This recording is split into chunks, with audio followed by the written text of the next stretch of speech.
Kim Pao, jowa coded na?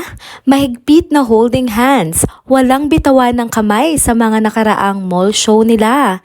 Guam, Saipan, Australia at New Zealand. Kim Pao movie, mapapanood na abroad. Alden Richards, suportado ang Kim Pao movie. Block screening, organize na. Tara, kwentuhan muli tayo.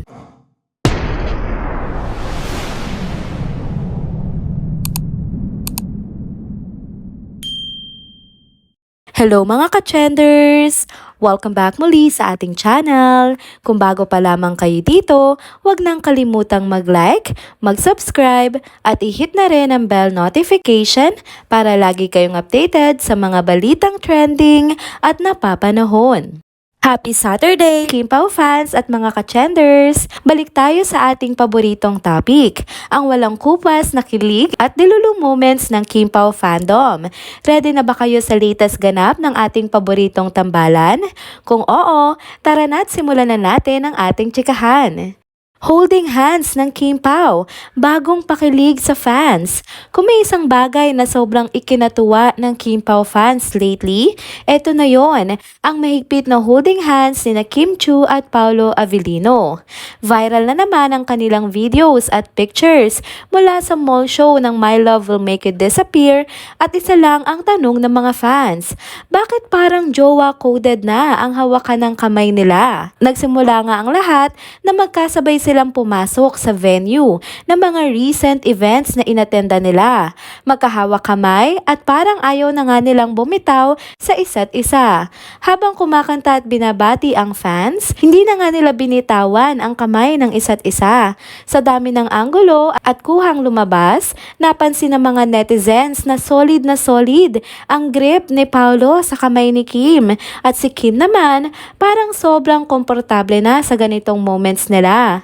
Dahil dito, nag-level up na naman ang dilulu moments ng mga fans. May nag-slow motion pa ng clip para mas ma-appreciate ang pagkakahawak ng Kim Pao ng kamay ng isa't isa. Mahigpit, parang may di maintindihang lambing at may isa pang fan na nagsabi na para daw may kiliti sa mga daliri ng dalawa.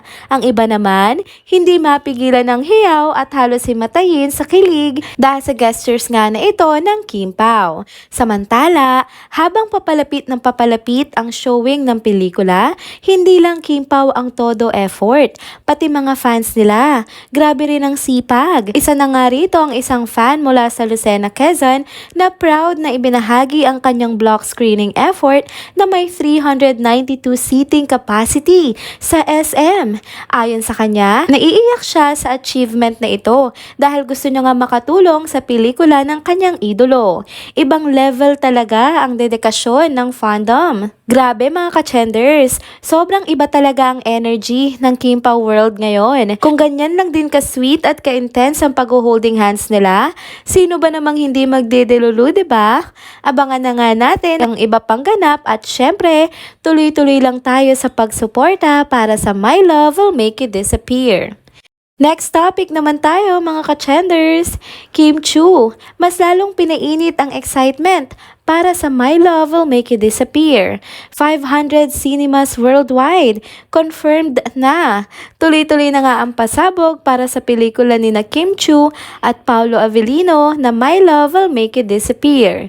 Sa pinakabagong updates nga mula kay Kim, kumpirmadong ipapalabas nga ito sa mahigit 500 sinehan worldwide. Isang patunay kung gaano nga kalawak ang inaasahang impact ng pelikula. Base sa inilabas niyang updates, ilan sa mga bansang tiyak na magpapalabas na ng pelikula ay ang Guam at Saipan.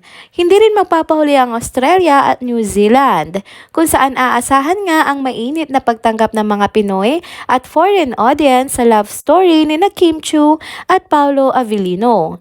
Bukod sa international screenings, may isang espesyal na event pa na inihanda para sa mga tagahanga dito sa Pilipinas. Abangan nga natin yan sa March 21, kung kailan magaganap ang isang malaking fan fan event sa Ayala Cloverleaf, Balintawak.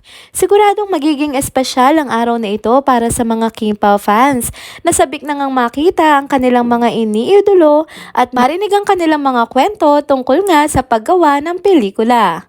At kung sa tingin mo tapos na nga ang sorpresa, hindi pa dyan nagtatapos ang balita. Isa sa mga biggest names sa industriya na si Alden Richards ay nakaisa rin sa excitement para sa pelikulang My Love Will Make You Disappear. Bilang suporta nga sa pelikula, nag-organize mismo si Alden ng block screening. Isang napakalaking bagay na nagpapakita kung gaano nga kalaki at tiwala at excitement ng kapwa celebrity sa proyektong ito. Sa lahat nga ng updates na ito, isang bagay lang ang sigurado. Malapit na nga maranasan ng mundo ang kwentong pag-ibig ni Kim Chiu at Paolo Avellino na tiyak na magpapaiyak, magpapakilig at magpapawala sa atin sa realidad sa panandaliang oras. Markahan na ang inyong kalendaryo, malapit na nga ang premiere ng My Love Will Make You Disappear. And there you have it mga ka-trenders. Dito na po muna nagtatapos ang ating isa na namang trending video update. Salamat sa inyong pagsubaybay at pagsama sa akin hanggang sa dulo ng video na ito. Pero bago kayo umalis, huwag niyo pong kalimutang mag-like, mag-comment, mag-subscribe at i-hit na rin ang bell notification para lagi kayong updated sa mga balitang trending at napapanahon. Kita-kits sa susunod na video. Paalam!